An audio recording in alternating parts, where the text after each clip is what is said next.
So here I have created baby record book and now I'm decorating it. So for that, first of all, I'm using stencil and some texture paste and doing stenciling on top of it. I would like to start my project with a stencil. I don't know why, but I really appreciate the texture of the stencil. And then I am using this white embossing powder from a Dress My Craft. I'm going to mention all the links in a description box. So if you want to buy all the supplies, you can buy it. And then I'm going to decorate my album with some foliage and die cut.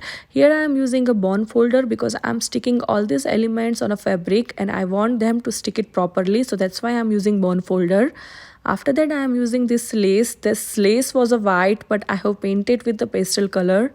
And then I am going to decorate my album with some sunflowers, motif element, leaves and foliage. So this is the most important part of the process, to combine all the elements together. After that, I am going to add some clay pieces that I have created with the air dry clay and silicone mold. And then I am adding some more flowers, foliage and leaves. In the last, I am adding some fabric because fabric gives a very nice texture to your project.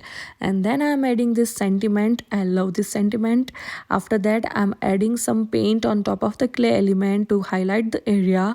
And this is how I created the front page of my album. I hope you like it. Thank you so much.